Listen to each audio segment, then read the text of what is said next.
What happens after you win the fight? Our client successfully navigated the impossible court case we shared in episode 93, achieving financial and personal justice. Yet, he arrived with a familiar ache, a lingering pain in his shoulder. Why? The external battle may be over, but the system often holds an older, deeper wound. Today we discovered that the pain and separation in his present life, including living apart from his wife, was a direct, unconscious loyalty to a separated child and mother in his distant family line. We witness the moment he finally becomes whole. Welcome to Younique Yet Connected. I'm Nolitha Tolokazi, the explorer of the unseen, the unheard and the untold, the space holder, seeker and sacred witness in the work of Systemic Family Constellations. As always, I'm not alone. Kinga and Nick are on the other side of the virtual. Over to you, Kings. Thank you, Noli. Hello, Nick. Dear listeners and co-editors, this is where we explore the hidden patterns that shape our lives. I am Kinga Siladi, facilitator and guide through the field where unseen truths rise to the surface. Together, we walk the invisible terrain of the family soul, where the wisdom that speaks is when the system reveals itself.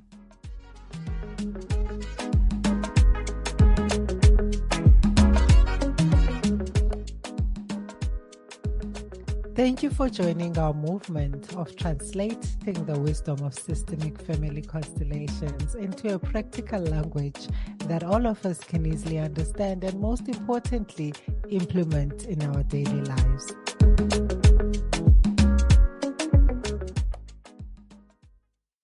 The subtle persistence of old pain. This is the Field Knows series. Our client, who recently won his high-stakes legal battle, returned to the field. Interestingly, he insisted he had no specific problem to work on. He was settled, happy with his financial outcome, and believed everything from the last session was resolved. This is a critical moment for us as facilitators. We cannot push an agenda. If a facilitator tries to fix something the client hasn't identified, they're acting from judgment. The field requires an open, neutral space. If there is no movement from the client, there is no constellation. However, the body often speaks when the mind is silent. Just as we were about to close, he mentioned his shoulder was hurting again. The same chronic pain that plagued him during the court case. This physical symptom was the system's way of knocking on the door. It was saying, the main battle is won, but the deeper underlying loyalty is still active and demanding to be seen. We began the investigation using neutral objects, simple doors, to represent the elements of his life. He instinctively picked two to represent the court case dynamic he had just left. He chose a large doll for his advocate and a tiny doll for the opposing side.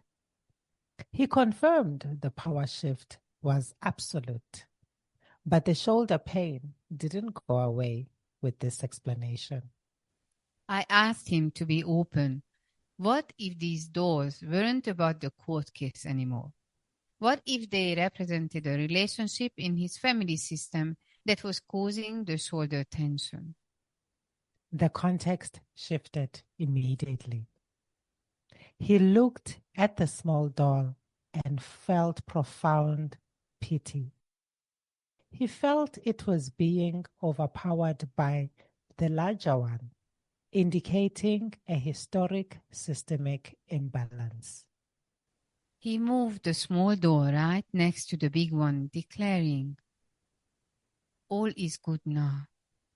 This wasn't about adding external support.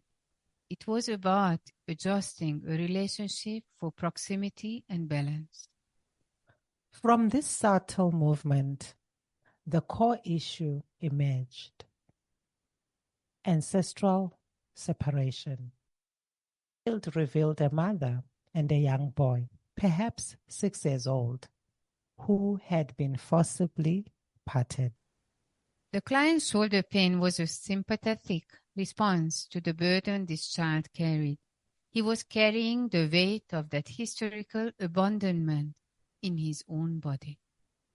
Statistics show that nearly 20% of chronic physical pain without a clear medical cause can be linked to psychological or systemic trauma. In family systems, this is often borrowed pain from an ancestor. In South Africa, historic separations were common, whether due to war, labor migration, or social taboos. Many children were raised apart from their mothers.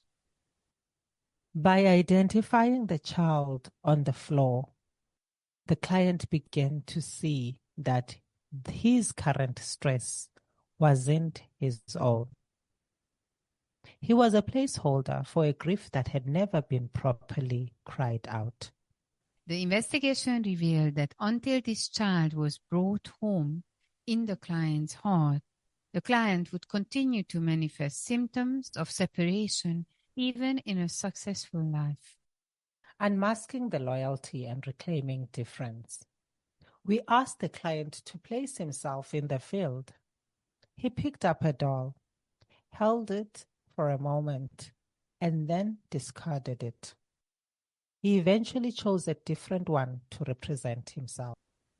I noticed the discarded doll. When asked why he rejected it, his response was startling. He didn't choose it because it was a different race from him.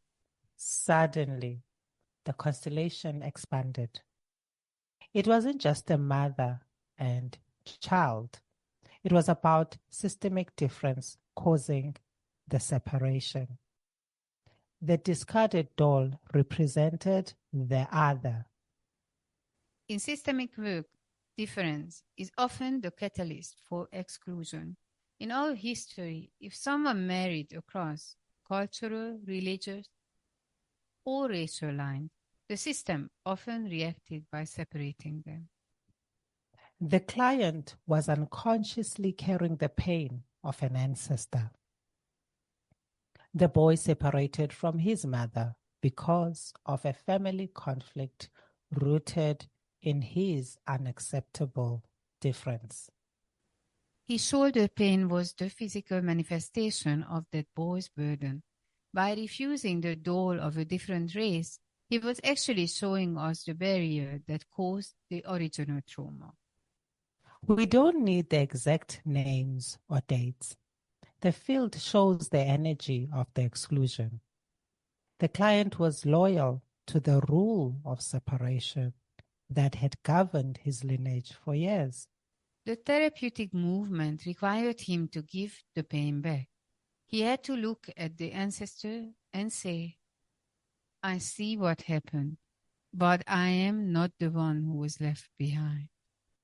As he released the fate of the little boy back to the past, a visible shift occurred. His shoulder, which had been hunched and tight, straightened away almost immediately. This is the power of differential loyalty. We often stay in pain because we fear that being healthy would be a betrayal of those who suffered before us. But the ancestors don't want us to repeat their pain. They want us to be the one who finally finish the mourning so the family can move on. By accepting the different doll into the circle, he was effectively ending the exclusion. He was saying, in my heart, there is a room for everyone, regardless of the old rules. This release is crucial for personal health. When we stop carrying ancestral suitcases, our bodies can finally use the energy for our own vitality and growth. The client was breathing deeply now. The shadow of the mother and child have moved from being a weight on his back to being a story in his history. He was no longer a 6-year-old boy looking for his mother. He was a grown man standing in 2026, ready to look at his own life and his own marriage. This transition from ancestral child to present adult is the gateway to the final resolution of his current separation from his wife. You are still listening to Younique Yet Connected. The theme for this episode is the new chapter, Reclaiming Present Union. Remember, when you comment, ask questions, and share our content, you help us grow this movement. Like us on Facebook and Instagram at Younique Yet Connected.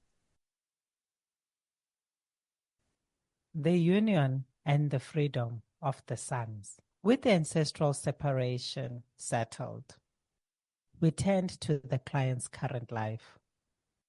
Though happily married, he and his wife lived in different cities. His biggest wish was to finally live together. His current separation was a loyal echo of the past. Because an ancestor was separated by difference, the client was unconsciously keeping a gap in his own marriage to match the family soul. We brought in a representative for his wife. We confirmed the separation was no longer a systemic requirement. He had paid the debt of loyalty by seeing the ancestor. He was now free to pursue the union he desired, but the burden had also trickled down to his two sons. The field showed that the sons were also stuck in a pattern of loneliness. The oldest son was living with the client. The field revealed the son was unconsciously taking on the role of the missing partner, trying to fill the void of the father's loneliness. This is parentification. The son couldn't live to find his own partner because he felt his father would collapse into abandonment if he were left alone. The client performed a crucial role correction. He told his son, I am fine now. My separation anxiety is settled. You are free to find your own partner and live your own life. The youngest son, who was single, carried the fear of separation. He was avoiding relationships entirely to avoid the pain of the inevitable break he sensed in the lineage. The father gave him a powerful blessing, saying, not every relationship ends in separation. I give you permission to be happy and settled. You don't have to stay alone for me. Statistics from the Family Process Journal suggest that children of separated household dynamics are 30% more likely to struggle with commitment themselves unless the cycle is addressed. The youngest son's representative visibly relaxed. The invisible wall he had built around his heart was dismantled by the father's permission to be different from the ancestors. The family system was finally made whole by healing the root, the mother and child, the branches, the sons were finally able to grow toward their own light. The client looked at the representative of his wife and took her hands. The shoulder pain that had been a bodyguard for his grief was no longer necessary. The external victory of the court case was now matched by the internal victory of the soul. He was moving from the season of fighting to a season of union. This is the new chapter. It's the moment you stop being defined by what you lost and start being defined by what you are choosing to build. The sons moved to the edge of the circle, looking outward toward their own futures. The father and his wife stood in the center, looking at each other. The balance was restored. Reflection exercise. We invite you now to step into a moment of contemplation regarding the burdens you carry out of loyalty to a separated past. Physicalize the pain. Close your eyes. Where does unexplained chronic tension reside in your body right now?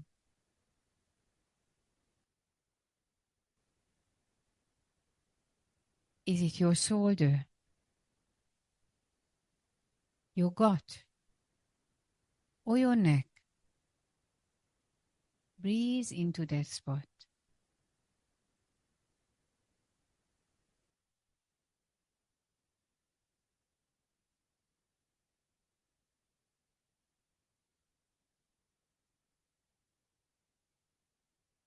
Identify the burden.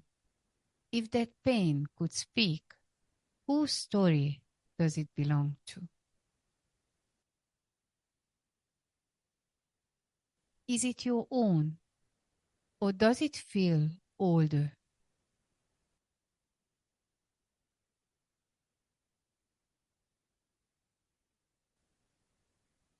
Does it feel like a grief that doesn't have your name on it?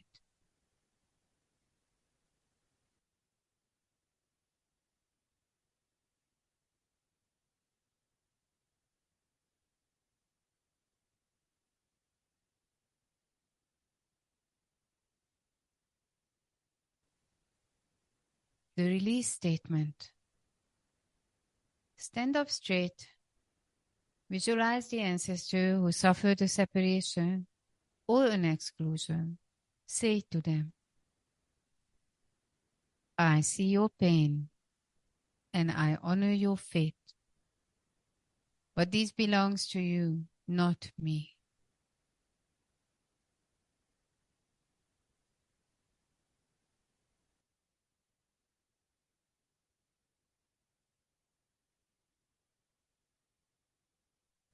The handover. Imagine gently taking that weight off your shoulder and placing it at the feet of the one it belongs to. Say, I give this back to you with love to rest in the past.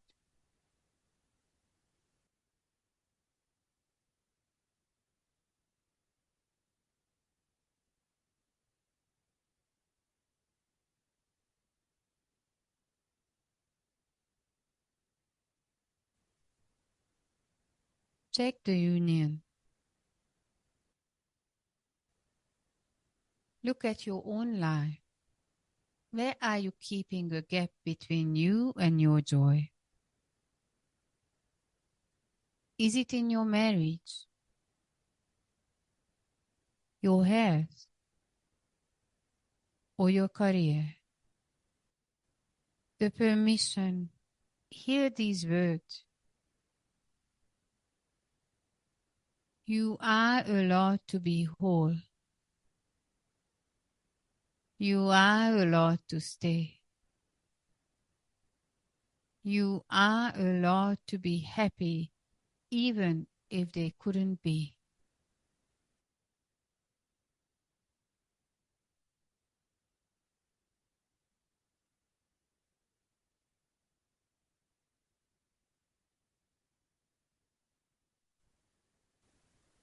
Exhale fully.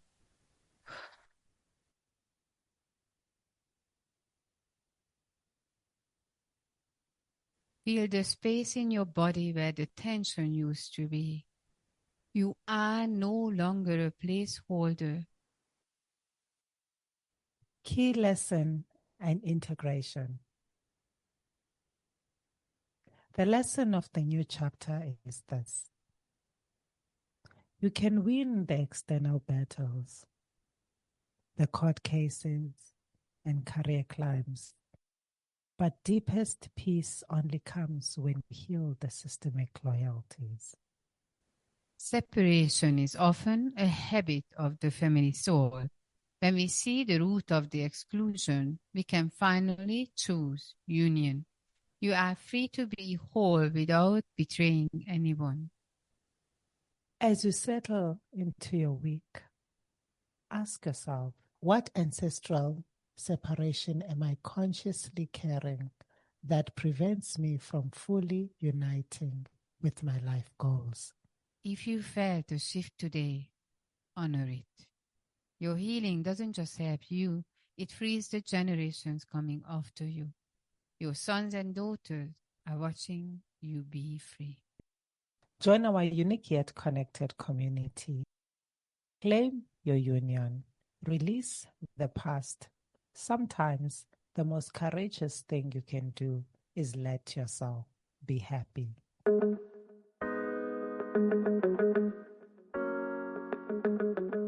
Thank you for your contribution in helping us be chosen as a top 10 South Africa family podcast by FeedSpot. We are also thrilled to be ranked among the best 30 family therapy and best 10 family secrets podcasts by A Million Podcasts. To celebrate our growing community, join our monthly virtual connection circle every first Tuesday evening of the month. To receive your link, subscribe on our website www.youniqueyetconnected.com or check for updates on our socials at Younique Yet Connected. In the next episode, we will still share with you how the field reveals the roots, the repetition, and the release.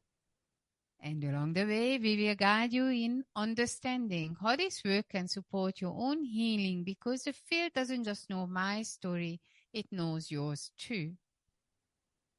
So, take a deep breath, open your heart, and join us as we share with you what the field knows. Because sometimes what you are searching for isn't outside of you. It is waiting quietly in the field for you to remember.